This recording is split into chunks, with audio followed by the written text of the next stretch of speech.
Hi, everyone, and welcome to our summer mentorship mini series. I'm Dr. Dan Kalish, and we're talking about a brand new topic today that I've never done a talk on before, ever supplement protocol design and how to integrate multiple programs. Why are we doing this? Because this comes up with every single patient. I don't think you'll ever have a patient where you just do one program based on one lab, because that's really not how the human body works. So immediately from the very beginning, you have to get really advanced and you have to learn how to integrate multiple programs over time. And are they going to overlap? And are you getting overwhelmed? And what's going to happen with all this? So that's what today's talk is about. So for those of you that are brand new, I'll introduce myself and then we'll jump into the topic. We're going to look at a whole mess of labs today just for fun and then make programs based on those labs. And I want to show you a system about as to how you can like look at the biggest picture view of this.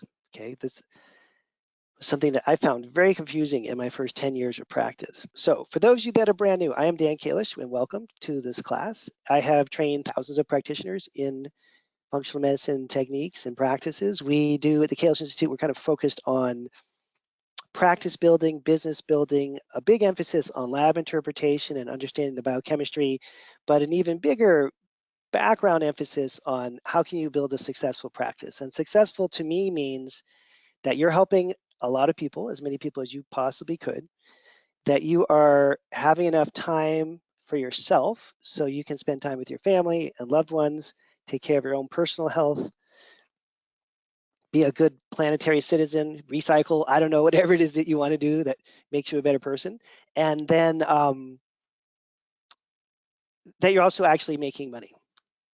Because if you are not making money, then you really aren't going to have a retirement. You're going to be stressed out, and this whole thing kind of falls apart. So profitability is an important part of you being able to help a lot of people, surprisingly enough. Just having a successful business so you don't close your doors. Over the years, I've worked with the Mayo Clinic. I've worked with, for a long time, for a decade now, with Dr. Richard Lord. And I actually am in practice. I saw patients for a couple hours today. I designed some pretty complex programs today. In fact, we could talk about those if you want. They'd be good examples probably for us to go over. I did a series of labs with a mom and her two kids, and that was pretty interesting. And then I did a second set of labs. These are methylation tests on a mom and her daughter. So it was actually family day today. And that was kind of fun to design. And how you're going to vary the programs based on age, gender, height, weight, sex, what their goals are, all these different kinds of factors that come into these programs. And so welcome to the Kalish Institute. I hope you guys stick around and enjoy other courses with us. This is the summer mini series that we do every summer. We also have some bonuses for you. If you are interested in the mentorship, which is my 1-year class, it is starting in June and you get a discount and we will email you out that discount. So you don't have to worry about finding a special code anyways, but anywhere, but you will find a discount in your inbox. So if you're interested, set up a call with myself or my staff and we can tell you about the mentorship. So the mentorship is 1 year of what we're doing tonight, except for we're reviewing your cases, case after case, and designing programs for your patients, patient after patient, hundreds and hundreds of them coming in. We got like 4 or 5 hours of classes every week. There's doctors submitting labs to each one of them, and it is just pure educational chaos. I mean, I taught for 2 hours this morning. We covered, I don't know, probably a dozen or more cases. And there's so much learning comes out of the experience of seeing other practitioners' cases and learning as you're doing, basically. That's what this is all about. This is practical application training. Not a lot of sitting around. There's not a lot of pontificating, you know. If I'm chatty and not like on focus, it's because every 12 to 14 minutes, I try to give you guys a mental break so you can kind of catch up with your own thoughts. There's another class that's starting in June, which is our long haul syndrome boot camp. It's a much shorter course. It's 2 months long, a kind of intense look at how we're working with long haul cases, which are coming up every day in all of our practices. I'm sure yours as much as mine. And so we have it's all lab based, right? So lab interpretation for long haul syndrome and how we can help these folks. So that's coming up too. You get a discount also. You get something in your inbox on that. And the last thought here is Rupa, one of our main partners we've worked with for quite a while. I've used them in my practice for a long time now. You get a $100 discount off. Again, we'll send you in an email link so you can take advantage of this. If you haven't used Rupa yet, you should go online, order a lab test for yourself using their system, get familiar with it, and you'll see what I mean. It's the best in the industry. It's really the way to order labs now, basically, for all of us. They have every lab company, and you can get whatever you want there, and they take care of all the administrative hassles. it alone saved me $10,000, $15,000 in expenses last year. Okay, so that's enough of that stuff. Now let's look at what we're actually talking about here. So what do you do when you have multiple programs and you're not really sure which is the most important or which should be done first? Those are not necessarily the same thing. And then how are you going to figure out how to overlay one program or over another? Like how many can you stack together? And how much is it better to just focus on one program? And so I have a bunch of slides and notes here, but before we get into that, I just want to give you like the biggest picture view possible, which is that I think of this in terms of body systems, neuroendocrine, GI, and detox. And in terms of tests, adrenal and hormone testing, GI testing, and organic acids. And in general, in treatment-wise, we're following that order. Neuroendocrine, treatments first, then working on the GI as much as it needs to be worked on, and then doing the organic acids-based work towards the end. Amino acids, fatty acids, organic acids, nutrient replacement, and that kind of thing. Do we always follow this order? No, because a lot of times you can't. But is it nice to have a model that you really consistently follow? Yeah, because then you don't have to wonder with every new patient what you're going to do. You have a model and you follow it unless you don't, unless you can't. And so if you don't have a model of some kind, and you don't have to use my model, but if you don't invent your own model or use my model or find a model, then on every new patient, you're constantly doing things completely differently. And you're never going to learn really that much because every patient is this unique butterfly or unique snowflake. And you can't get your skill set going if every single case you treat is done in a completely different order for completely different reasons. But if you have a sequence that you follow in general, you're going to know exactly when and why you should vary from that sequence and what are the other things that you can do. Okay. So when we say functional medicine is personalized, it's personalized, but you have a structure that you're putting that person into, and then you're personalizing it based on how they're reacting to the structure. In my mind, that's the only way to do this if you want to scale your practice. If you want to work with like one patient a day and spend 7 hours with them, you don't need a model because you're only working with like a few people a week. But if you want to work with 10 new patients a week, year after year after year, you really have to have some kind of a system where you're just going to implode. Your brain is just going to implode because you're going to be making too many decisions all the time, and you won't even probably make the best decisions possible. So neuroendocrine first, that includes adrenals, thyroid, mitochondria, any kind of hormone, anything related to neurotransmitters. I would throw mitochondria in there just because, and then GI second in general. And sometimes these can go together. And then nutrient replacement, the heavy, lifting with organic acids, fatty acids, amino acids, all that kind of stuff in the third phase. Now, these phases could be one each month if you're going quickly. It could be 6 months for each phase. It just depends on the patient. I would say on average, it takes me about a year to get through all the different programs that I want to lay out for a given patient when we're just starting from scratch. Okay. So let me show you here. Here's a layout of it. So hormonal, then digestive, but hormonal is more neuroendocrine, okay? And then detoxification / organic acids, fatty acids, all that.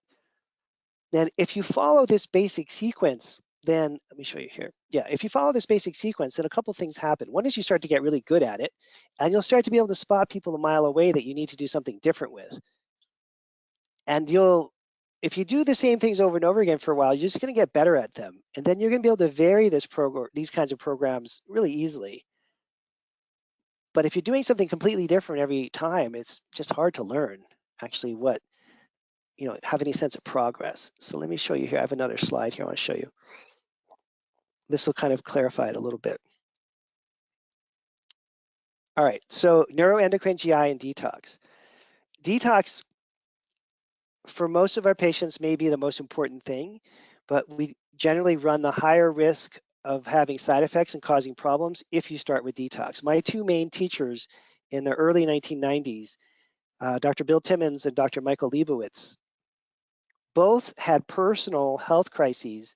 They had their own, chronic fatigue phases of life, and both Leibowitz and Timmons were made deathly ill from detoxifying too early in the healing process. And so in the 70s and 80s, this happened a lot. All these detox centers are popping up. Sherry Rogers is writing her book, Detox or Die. Doctors are trying to figure out, wow, our patients are toxic. That's part of the problem here. And so let's just fix that. And what they learned in my personal experience, then what two of my teachers learned personally on their own bodies is if you aggressively detox someone in the very beginning of a program, you could send them to the hospital and really screw them up for a long time. So I was trained intensively in the beginning. Detox is the most important thing. You do it last when the person's ready. You want their gut capable of binding up and removing toxins. So if they have a screwed up gut, get that fixed. You want their brain and their hormonal system fully engaged. You want their mitochondria cranking away with energy so that they can detox. So we deal with the neuroendocrine and then the GI and then the detox. So that's like the biggest picture that you could have. And then within each one of these subheadings, you could break it down even more. So like, for example, within, well, let's say like what, within the GI system itself, in general, are you going to fix the leaky gut first, the microbiome first, or go after the pathogens first? What's your sequence of events there? I have a strong predilection to always do pathogens first, then deal with the GI organs, get them working, and then deal with the microbiome at the end. A lot of doctors would do it the opposite way. I think it's more effective and faster to deal with pathogens up front. So I do it that way. You could do it the other way. As long as you have a system, that's the thing. I don't care. Nobody cares what your system is. It's just that you have one. So you're like, oh, well, Dan's wrong. I want to do microbiome first on everybody because that's going to fix a lot of the pathogens. Great. Just do microbiome first with every patient until you've done 400 or 500 of them. You get some experience with it and then see what you're going to do. Or copy me and do pathogens first for 400 or 500 patients and then learn what you're going to learn and then change it as you need to. So again, I see the GI system in three main areas: pathogens, GI organs, and then the microbiome itself. And there's arguments to be made about starting with any one of those, but just be consistent. When I worked with Diana Schwarzbein for a long time, she just did leaky gut programs with every new patient that walked in the door. You didn't even have to do a lab. She just walked in and said, I want to be your patient. And she said leaky gut. And she just put everybody on 2-month leaky gut programs. That was her system. Awesome. Good for you. She had a clear system. Did it always work? No, but it was a really good idea to reduce the inflammation, get the gut healing first. And as many of you know, Diana Schwarzbein is an endocrinologist by training. She wanted to get their leaky gut under control so she could correct their hormones. So she had a different sequence here. Key point is she had a sequence. She did gut first for 2 months as she tested and corrected their hormones. Okay. So now there's also a question, and I'm kind of covering up on all these big picture items first. Just so you can think about this, and then we'll get into some specific program design. So what works really well, there's some pairings that work really well. Pairings. One of my favorite things to do, and I don't do this too often because I don't drink alcohol too much, but it's really nice when you're at a nice restaurant to get a wine pairing and to have this sommelier type person just pick the wines that go with the food. Certain foods go with certain wines, and it's just like, wow, that is just meant to be. It's the same with programs in functional medicine. There's pairings here that work well, and I'll tell you the ones that work really well for me and for all the students that we've trained at the Kalish Institute, which is like in the thousands now. So I'm pretty sure these will work well for you too. Adrenals pair really well with GI pathogen programs. That's a natural pairing that I've seen work tens of thousands of times. You can run those programs together. Always start with the adrenals, but if you want to run 2 programs at the same time, an adrenal program, whatever that means to you, paired with a GI program is like one of the most classic and best pairings. All right. It's like a Riesling with clams, or I don't know. I made that up because I don't know anything about wine, but it's just a intuitively battle-tested, well thought out pairing. Adrenal programs start after a month or 2, get into the GI pathogens or other GI that work that you want to do, and that's because the adrenals naturally, when you improve the adrenals, you're reducing the inflammation in the gut, and you're improving the immune system in the gut, and you're reducing the leaky gut. Because the adrenals make the person catabolic. They have a leaky gut, their immune system falters, and they get inflamed. So the adrenal programs relieve a lot of the stress on the gut. And so that pairing of a GI system program and an adrenal system program is just beautiful. That's probably the #1 pairing that we see work really well. The next pairing is an odd one, but I'm going to show you. It is neurotransmitters. And I could make you guys guess. Does anybody want to guess what pairs the best with neurotransmitters? And I know I just did a gut-brain class, but that's not it. You guys, what do you guys think? Somebody type in an answer. It's just the most beautiful fit. This works all the time. Nobody got it right. Detoxification. I know I said detox is supposed to be last, but there's a reason for this. There's a reason for this. Does anyone know what COMT is? Do you guys work with this whole like genetics thing and how rapidly people are breaking down neurotransmitters? Or do you work at all with hormones and you're concerned about methylation and COMT, the rate at which people break down hormones? So breaking down hormones, breaking down brain chemicals, that's the process of detoxification. So one of the main regulatory kind of control things that happens in a neurotransmitter balancing program or a female hormone or male hormone program is going to be the clearance of the hormone or the clearance of the neurotransmitter. And so this pairing of a neurotransmitter program with a detox program is just incredible. It works so well. It works so incredibly well. So you can stimulate the production of neurotransmitters and stimulate the clearance of neurotransmitters at the same time with the same exact products. Okay, so all you COMT people out there, detox people, methylation people, what's the stuff that runs the detox pathways for both hormones and for brain chemicals? Sulfur amino acids, B6, folate. There's a bunch of other things, but let's just stop there, okay? These are the three of the biggest: sulfur amino acids like cysteine, methionine, B6, and folate. What are the three keys to making neurotransmitters? Sulfur amino acids, folate, and B6. It's the exact same stuff. That's why this is such a great pairing. It's not even different products, you guys. It's the same exact products you use to make neurotransmitters as you use to clear neurotransmitters. That's why this pairing is so beautiful. And you should pair these together every single time. Highly recommend that. There's some other kind of like one-off pairings. Like anytime you use NAC, N-acetylcysteine, you have to pair it with magnesium. You're just supposed to know that. It's called the magnesium glutathione dyad. And Richard Lord talks about it a lot in his book, if you want to buy his book. So anytime you use magnesium and you really want it to be effective, use a little glutathione or N-acetylcysteine. Anytime you want to use N-acetylcysteine or glutathione, make sure there's some magnesium in the program. So there are these kind of individual pairings of products like that as well. But what we're trying to focus on more today is maybe the bigger picture ones, okay? So adrenals and GI pairing, neurotransmitters and detox, always pair those together. Those work just beautifully together. You kind of have to pair mitochondrial energy production and oxidative stress and methylation programs. Those kind of have to go together. They're kind of the same thing, aren't they?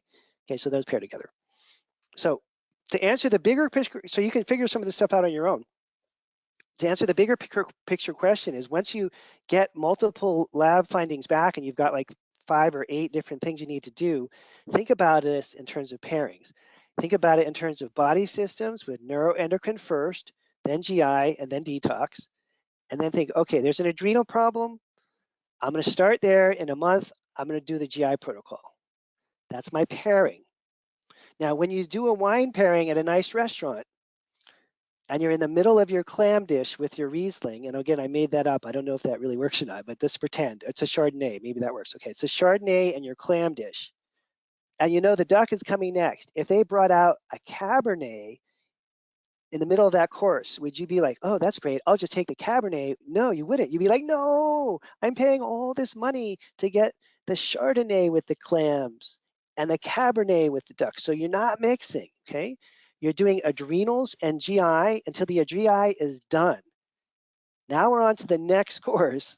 Now we're on to like adrenals and whatever you want to do, adrenals and detox. But we're not doing the GI overlapping with the detox. You don't want to do too aggressive programs that push the body hard, like killing all these infections in the gut and detoxifying all these heavy metals. You don't want to pair 2 stressful programs.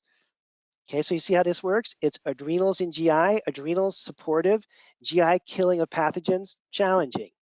Neurotransmitters, supportive, detoxification, stressful, right? So the pairings are this, I don't know what you want to call it, like a positive, negative ion kind of yin yang kind of thing.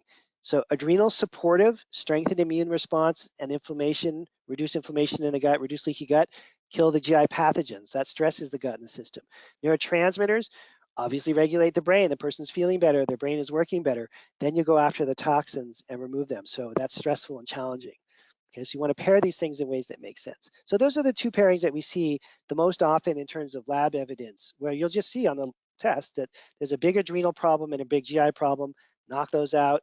When the GI course is done, then you move on to detox. Or if you choose a different lane, and let's say you're doing a brain program, like, well, what goes really well with that? You could do gut, that's all right, I'm not against that, but always think about detox. So brain and detox together.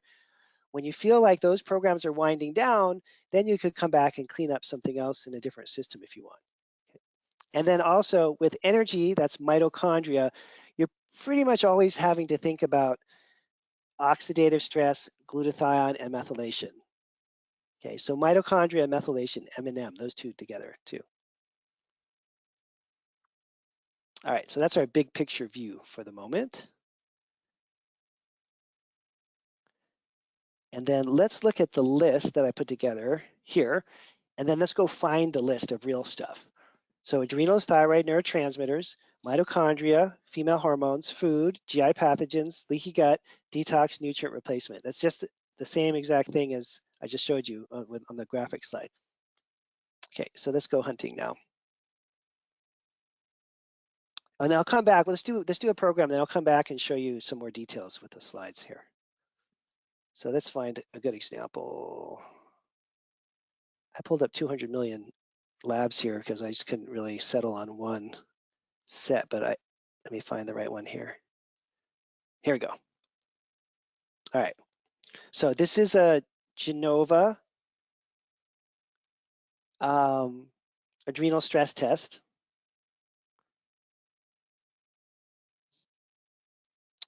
Oh my gosh, let's just see what's happening. Wow, what a mess. Okay, just gotta get oriented here for a second.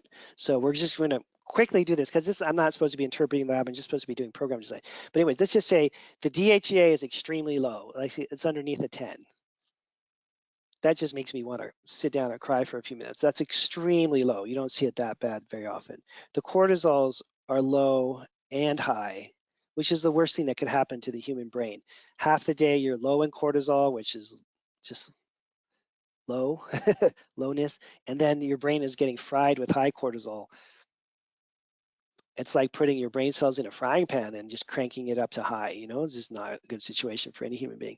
And then the cortisol awakening response, which should be around a 50 or 60, is at 193. This what should be this beautiful spike and drop is just so everything is potentially wrong with the adrenals here. So let's just say big adrenal problem, and we can call it a stage 2 if you want a name on it. But it's a major issue because the DHEA is so low. So we want to keep that in mind. There's a major adrenal problem. We probably can't ignore that and just kind of try to do something else. Okay, here's a GI map ordered by Rupa. Enterohemorrhagic E. coli, just from the name with the word hemorrhagic in it, you can kind of tell that's not a good thing, right? A little bit of H. pylori, but not a lot.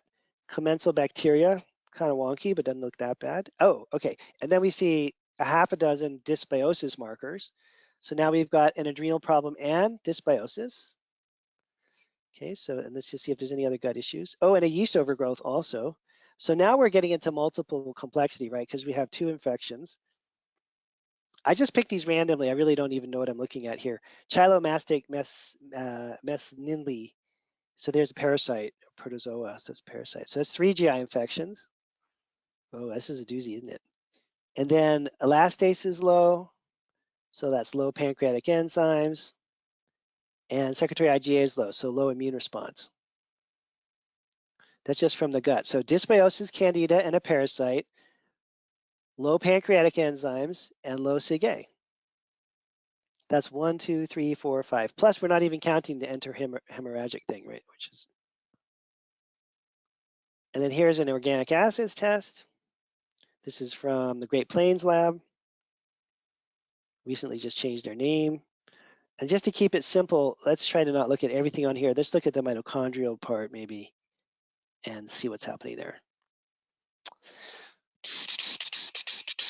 All right, and the neurotransmitters. Oh, well, this is not too hard to see. So let me do a little line for you here. So these are difficult to interpret, but simply put, if you draw a line down the middle here and you see the preponderance of these mitochondrial markers low, then that's what we call a hypometabolic state. So I'm going to write that down. That's a specific pattern of significant, one might say profound, mitochondrial depletion. When you look at the neurotransmitter markers, homovanillinic and vanillamandelic acids, they're both low, which is oftentimes the case with a hypometabolic state. So they're low in the catecholamines and the mitochondria are poorly functioning. So I'll just write low D and dopamine and adrenaline, if you want to call it that, or epinephrine. So now let's go to a little program design moment and write all this down. And I'm just using this as an example so you can see more to do with the process really than with these individual tests. So let's take a look here. Here is a health plan. And let's just write out the things that we're dealing with. So we'll talk a big time adrenal problem. Remember, because it was low DHEA, cortisol rhythm was not good, and the car was off. That's all. That's as much as you could have wrong with your HPA axis. So you can't just leave that alone, right? You got to deal with that. And you have to deal with that first, probably. On the GI side, we have dysbiosis. We have a candida overgrowth. And we had a parasite, the chylomastix one, protozoa, if you like that term, protozoa. And that's not all.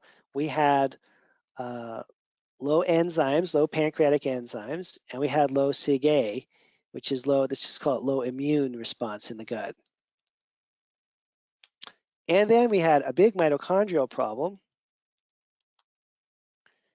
and low dopamine and epinephrine. I suppose we should go back if we're going to be thorough here and just look at this test and see what the detox markers were like, just so we don't miss something.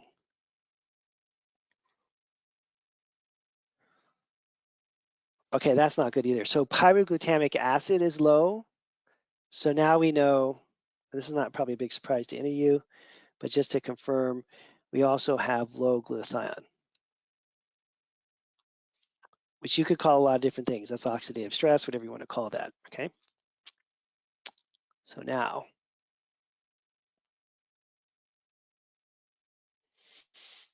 I don't even want to count how many things this is. It's a lot. It's like a dozen things that we have to deal with. So now if we go back though, we have a model. So we're not like freaking out. We go, wait a minute, okay, this is like a lot of stuff. So what do we get? How are we going to sequence this? Well, there's a really big adrenal problem. So we should probably start there.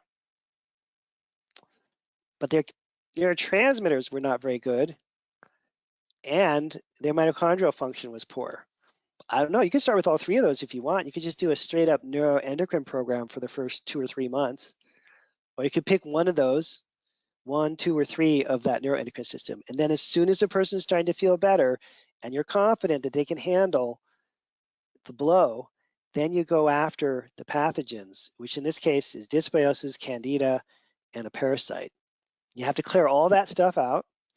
And once that's in pretty good shape, not perfect, because it's going to take a while to get perfect, but once that's in good shape, once that course is finished, you're moving on to the detox part.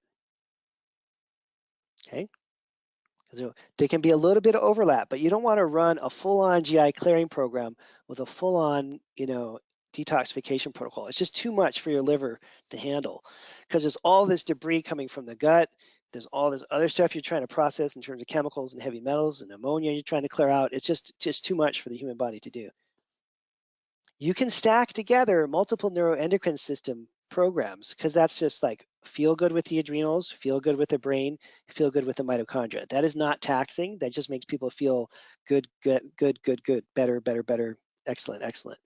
But stacking together two aggressive GI clearing and detox programs is just too much for most people. In fact, you don't really want to try to kill multiple GI pathogens at the same time. So if we were going to get a microscope and kind of dive into that pathogen section there, this person has dysbiosis, candida, and parasites. That's just too much. You can't kill all of those at the same time without really making the patient extremely unhappy. So how do you sequence that? Well, let's look. And by the way, this is a common example. I just picked at random labs. We did this 10 times this week in class already.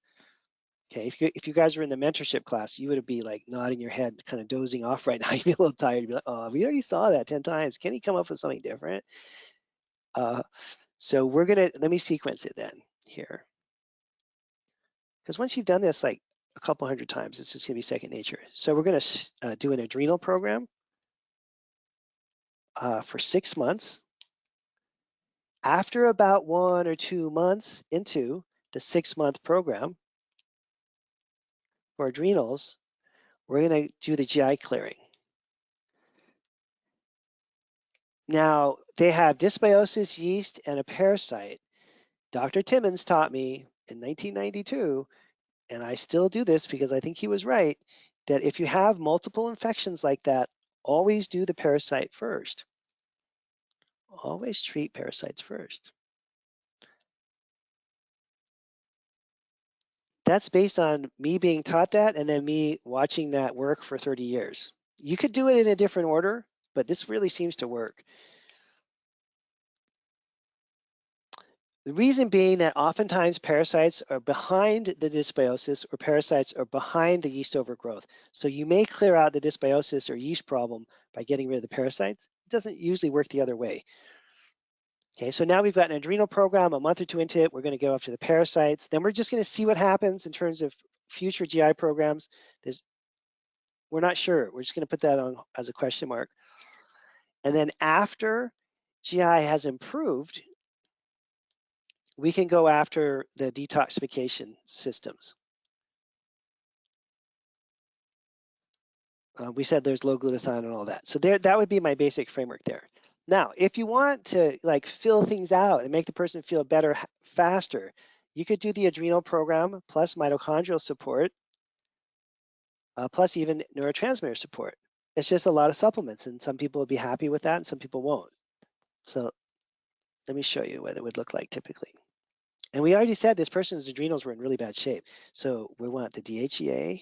Remember how low their DHEA was? I like the liquids. You can use pills if you prefer, but the liquids seem to work really well. Pregnenolone drops. They were like a stage 2, so I probably use that. They had really low cortisol in the morning, so we used a special kind of licorice root. It's not DGL, it's the liquid. Okay, like 10 or 15 of those in the morning, that brings up the cortisol. Okay, and then some kind of a multi-pack. And then most of the time now I'm using this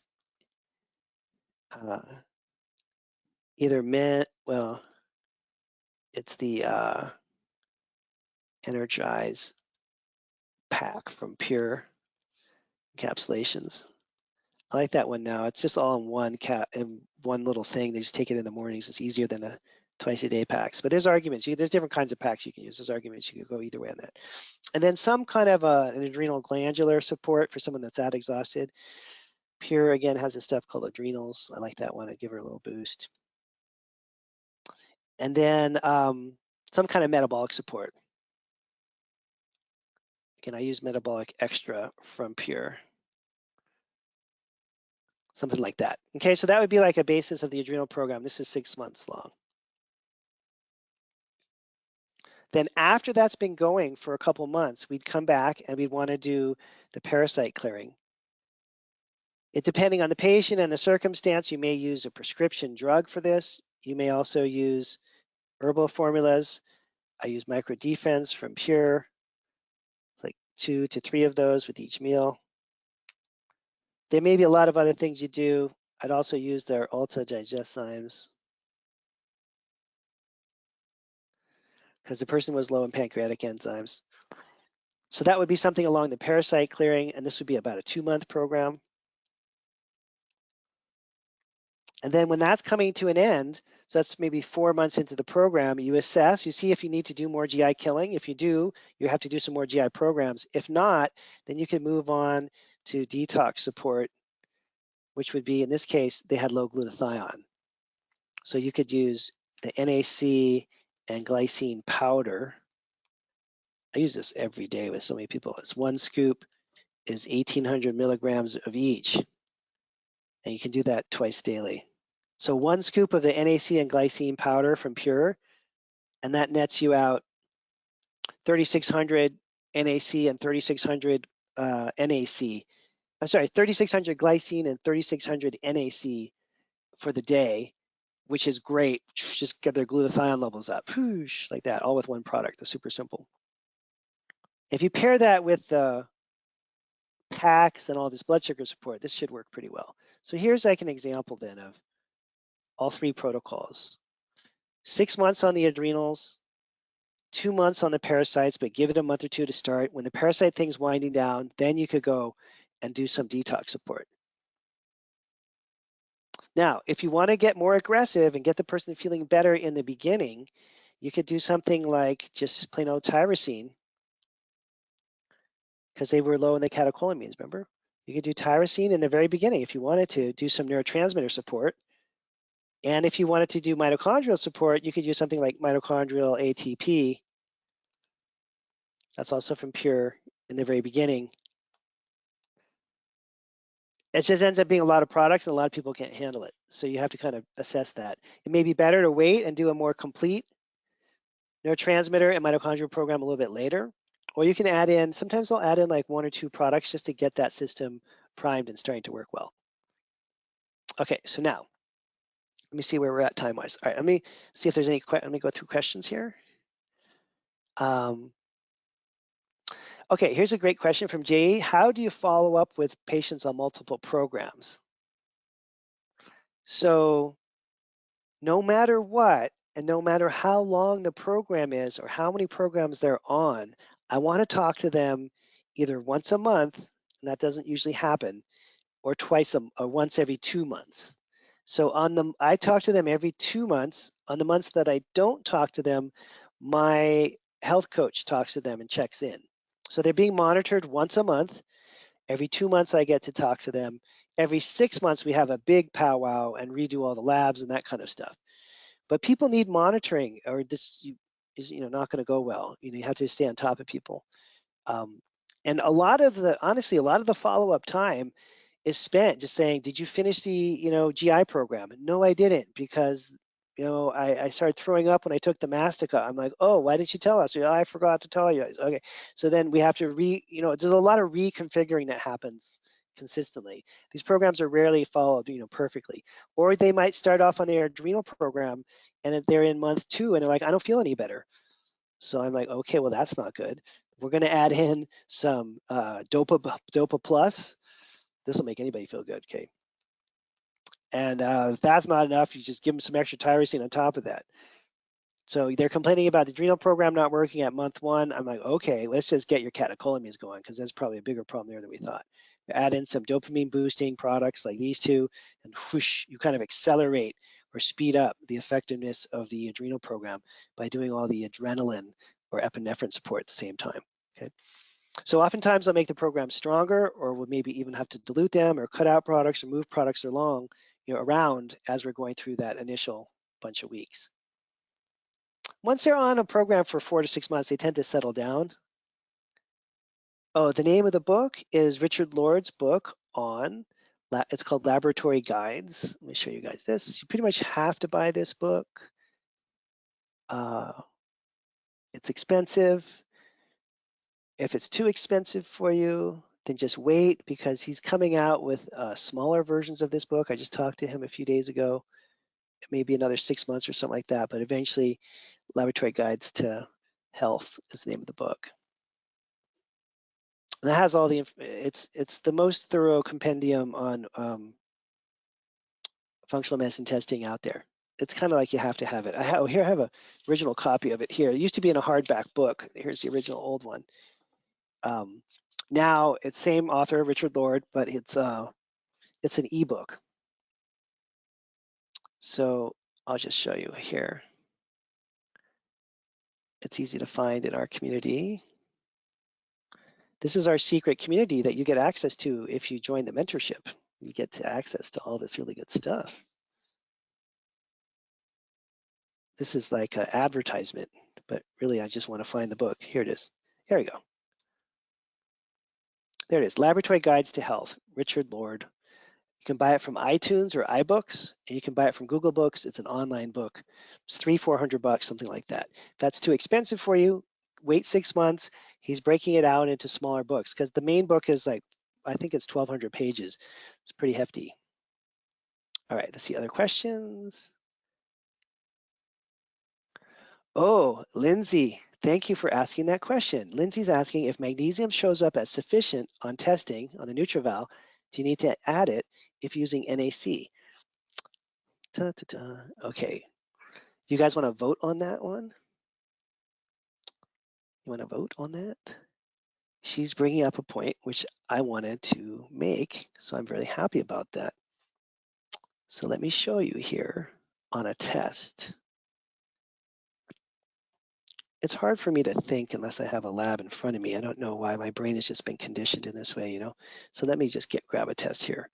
So the concept that we're about to go through is, or go over, is one of the most important things if you want to be like next level clinician, not like the average person who went to some conference or seminar and learned how to do something. But if you want to be like, whoa, like this person really knows what they're doing, you want to be like that. I'm not saying I'm like that, but I'm saying Richard Lord is like that because Richard Lord invented all these tests. And when Richard says stuff, I'm like, oh, why didn't I think of that? I'm like, well, maybe if I had 50 years of experience and developed every single one of these labs that we're looking at, I would know that too. So let me just find you a sample one here. All right, here we go. Ready for this? So this is a big picture theory. You can apply this to every case, okay? And you should apply this to every case that you have. You always want to think through this one concept here. And so Lindsay's asking the question, if you're going to give N-acetylcysteine, do you still need to give magnesium even if their magnesium tests normal? Okay, so let me tell you the big picture concept here, and this is complicated, but let me try to talk through it, is there's two completely unrelated things that are happening. One is that we are replacing nutrients that are missing. So let's just look at an easy example of that. In this case, this is just a random lab. You can see, and this is a NutrEval from Genova. If glutathione levels are low, you give glutathione because it's missing. I don't know. That's like if you're baking a cake and it requires sugar, you put sugar in. It's an ingredient, it's missing, you're making the cake batter, you add the sugar. You don't wonder, oh, am I going to put this ingredient in? No, it's just like part of what is necessary for this thing to be a cake. So glutathione is probably the most important nutrient in the human body, period. And if you're low in it, you just have to get the levels back to normal. That has to happen. That's a nutrient replacement. That's what they call an absolute nutrient replacement versus relative. Relative, I'll tell you about in a second. So if vitamin D levels are low, you need vitamin D to survive. You just give the person vitamin D. That is not a difficult intellectual decision. If something's low, you give it. You are making cake, you need sugar, you add it. You're not discussing that with your partner. I wouldn't like ask my wife, like, honey, should I put cake, it's like sugar in the cake batter? She'd look at me like, well, I don't know, is that in the recipe? I'm like, yeah. She'd be like, yeah, I think you should put, just don't, that's a no-brainer. But the next level that you guys want to be at is you want to be anticipating what you're going to cause to happen when you give that glutathione. What the heck do you think is going to happen when you give that glutathione?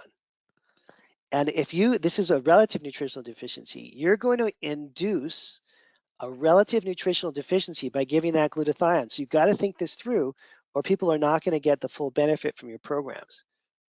So one of the things that happens when you give somebody glutathione is, guess what? They start to make more ATP, potentially, because low glutathione sends a signal to your mitochondria to shut down energy production. Let me say that again.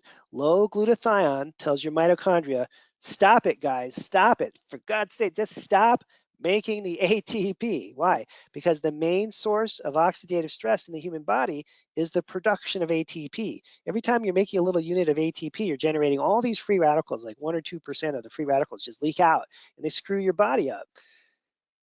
If you have glutathione, it's not a problem. If your glutathione levels are low, your body senses that, and your body shuts down ATP production. Because it would make you worse if you made a lot of ATP and you had low glutathione, because then your oxidative stress would get even worse. So if we're going to be so arrogant as to come along and give somebody NAC and glutathione, we're going to then allow, in effect, their body to make more ATP than it's made for a long, long time. And what are the key nutrients that you need to make that ATP? Magnesium and B vitamins. That's a relative nutritional deficiency. If you're going to give NAC to boost glutathione, it's not going to work in someone who's had suppressed glutathione unless you pair it with what they're also going to need to make more ATP, which is magnesium and B vitamins. So to answer Lindsay's question, if magnesium is low on a NutriVal, you have to give it. That's the no-brainer version. That's the sugar in the cake recipe. Something's low, it's required, you give it. But you also want to think one step ahead. If I'm going to give something to boost glutathione, are they going to need more magnesium? Absolutely yes, or they're not going to make more ATP. They won't even process the glutathione properly without the magnesium. It works the other way too. If they're low in magnesium and you give magnesium, are they going to make more ATP if their glutathione is low? No, because there's a mechanism in your body that prevents that from happening. Your body will not make more ATP at large rates when glutathione is low because it's dangerous. It'll kill your cells, damage your cells. Your body won't do it. So when you give that magnesium in the magnesium deficient person, even if their glutathione looks okay, you want to crank up the glutathione a little bit to allow the magnesium to do its job. And so there's hundreds of examples of this where you're doing one thing and you want to make sure that you're addressing the other.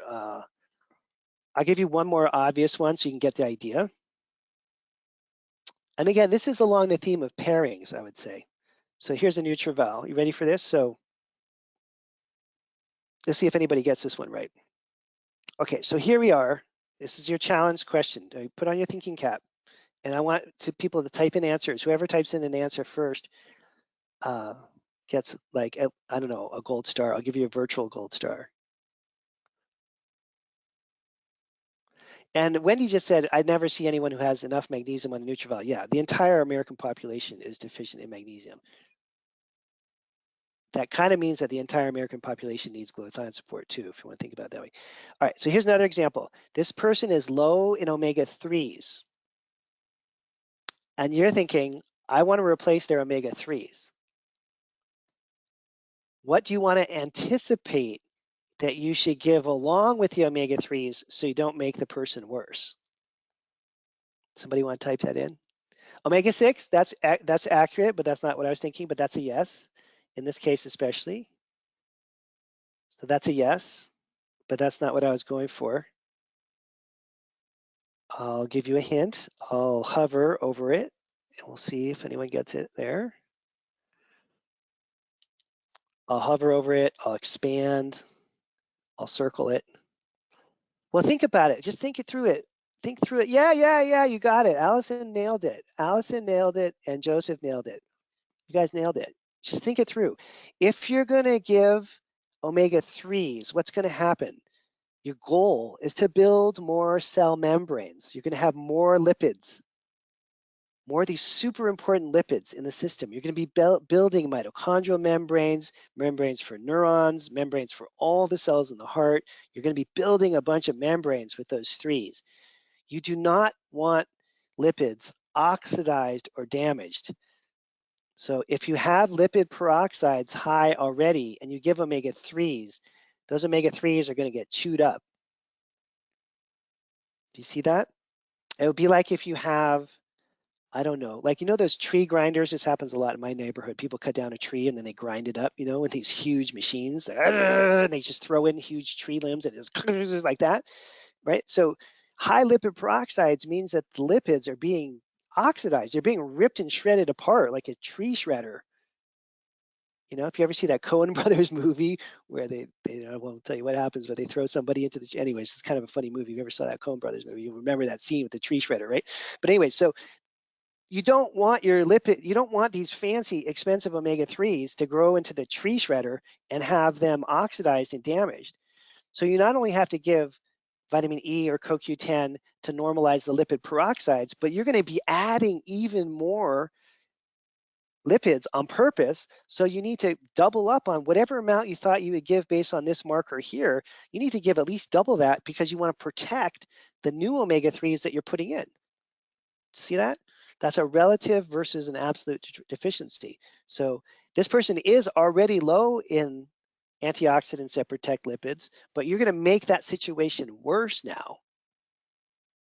Another way of saying it, I could say it backwards, is if lipid peroxides was normal, let's say that this was normal, but you had low omega-3s, would you give antioxidants? Yes, you would have to give it, right? Because lipid peroxides being normal with low omega-3s doesn't mean much. Do you see what I mean? If the omega-3s just come up to normal, it's very possible the lipid peroxides are going to be too high. You see that all the time, all the time. You'll see normal lipid peroxides with really low omega-3s. That's a problem, just waiting to happen. If you just give the 3s without protecting them, you run the risk of it being a problem. This was a little more obvious because this particular patient had the low lipid peroxides already. Okay, so let's see, we got a few more minutes. Let me go back to the program here and see if we can kind of wrap up a little bit here. So I think that this is maybe good. I hope you guys learned something because I think there's a couple of things going on here simultaneously, which I wanted to talk about. One is just like the biggest picture possible, body systems and how you're going to orient yourself around treating them. And then there's the idea within the body system, like, are you going to treat pathogens first, the gut first, the gut lining first, or the microbiome first, but having a clear sequence that you always follow? Can you do multiple at the same time? Yeah, you could do multiple adrenal, neurotransmitter, and mitochondrial programs all together very successfully. But doing taxing, demanding programs side by side together, not so great. Killing pathogens and aggressive detoxification of chemicals and heavy metals is going to make people sick frequently. And then there are the pairings, adrenals and GI, beautiful. Neurotransmitters and detox. Now that's an exception. Those two work so well together. In fact, you'd almost always want to do them together. If there's a neurotransmitter problem, you almost always want to do some sulfur-containing amino acid support for the brain. You want to protect the brain as you're building up the neurotransmitters.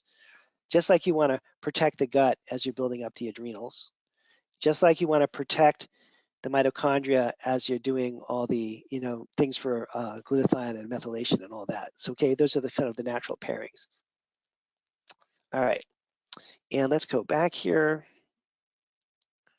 and we'll wrap up. There's a few questions, and let me also tell you what's happening. Where am I? Bingo. Bingo. There you go. So now, for those of you that joined us late, we have a couple of special things coming up. I'll just go through the classes that you guys could come into if you are so interested. Number one, we have our mentorship class starting in June. That's our 1-year full-on lab interpretation training program. You want to be an expert at this stuff. You go to these classes every week for a year. You just end up really, really good at this. It's like the black belt of functional medicine interpreting labs. People graduate. I should give out black belts. It's kind of a good idea. We have long haul syndrome. If you're not ready for a full year commitment yet, I don't really want to do that. These are 2-month classes. You'll still learn a ton, and you'll be able to use this with every patient because everybody has long haul now. It's super big problem. If you're not using Rupa, you should use them. And then somebody asked specifically, is there a female hormone boot camp coming? There is a female hormone boot camp. It's not on our schedule yet. but it's going to be here in the summer, and it's a brand new one. And I'm integrating female hormone lab interpretation with the markers that are gut related but have to do with hormones like beta glucuronidase, and the markers that are detox related but have to do with hormones like methylation and COMT. So it's all about female hormones, but it also branches out into the gut factors that you need to address to correct female hormones and the detox clearance factors that you need to address. So I tried to make that one like comprehensive female hormone class. It's a boot camp. It's going to be like a 2-month thing, and we'll be promoting it probably in the next few weeks because it starts in the summer. I think it starts in August or something like that. Okay. And all the boot camps, well, the short boot camps are like 1 month long. The more robust ones or advanced ones are closer to the 2-month mark. And then there's a few that I've built, I think really just one, that's 3 months long. There's a crazy one, and those of you that just are like crazy and obsessed with this stuff, there's one that we are coming out with, I don't know when it's going to be released, but maybe in like 2 or 3 months. It's going to be a 3-month one on depression, chronic fatigue, hypometabolic states. It's all the amino acid stuff. I think we turned that into a 3-month class because it's like 16 years of information I put into that one.